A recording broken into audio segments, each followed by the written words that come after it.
পাবনার সাঁথিয়া উপজেলার ছোট পাথাইলহাট এলাকায় দুর্নীতি দমন কমিশনের এক পরিচালকের বিরুদ্ধে মানববন্ধন ও বিক্ষোভ করেছেন ভুক্তভোগী এলাকাবাসী। ২৫ মার্চ দুপুরে নাগডেমরা ইউনিয়নের ওই এলাকায় কয়েকশো নারী পুরুষ প্ল্যাকার্ড ও ব্যানার নিয়ে এই কর্মসূচিতে অংশ নেন। মানববন্ধনে এলাকাবাসী অভিযোগ করেন দুদকের পরিচালক আবুল হাসনাত ও তার সহযোগীরা দীর্ঘদিন ধরে এলাকায় আধিপত্য বিস্তার, জমি দখল, চাঁদাবাজি এবং নানা ধরনের নির্যাতনের সঙ্গে জড়িত।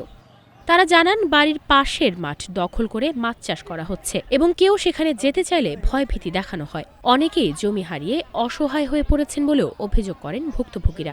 হাসনাত অথবা সোহাগ জোর করে খায় ১৫ শতক জায়গা, ৩৫ শতক জায়গা ১৫ শতক জোর করে খায়, আমাকে দখল দেয় না। আজ ৫ বছর ধরে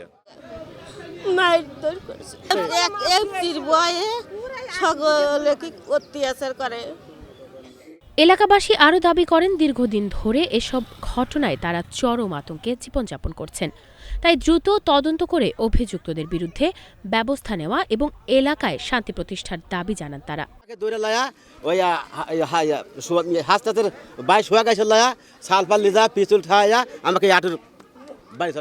আমাদের পাশে ৩-৪০০ বিঘা জমি আবাদি জমি, সে জোর করে মাছ চাষ করে।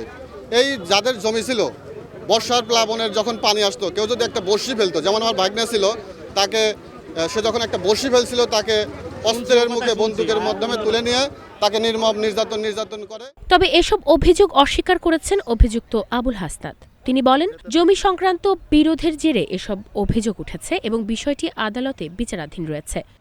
ঘটনাটি এলাকায় ব্যাপক চাঞ্চল্যের সৃষ্টি করেছে এবং সংশ্লিষ্ট কর্তৃপক্ষের হস্তক্ষেপ কামনা করছেন স্থানীয়রা। ওনারা আমি তো জানি না এটা ভাই, এটা হবে কেন? আমরা সন্ত্রাসী কর্মকাণ্ড করতে যাবো কেন? কেউ জমি যদি কেউ পায়, কাগজপত্র দিয়ে দিলে পরে সে তো অবশ্যই পাবে। কাগজ না থাকলে আর তো কেউ তো জমি করে নেই ভাই, জমি তো কেউ কাগজ ছাড়াই করে নেই। জমি যেগুলো আছে ওগুলো যার নামে আছে ওনার কাগজ দেখতে বলেন, দেন সব দেখা দিবেন। মারামারি গন্ডগোল হয়েছে তো ভাই কয়েকদিন আগে, ওই জন্য মনে হয় করছে।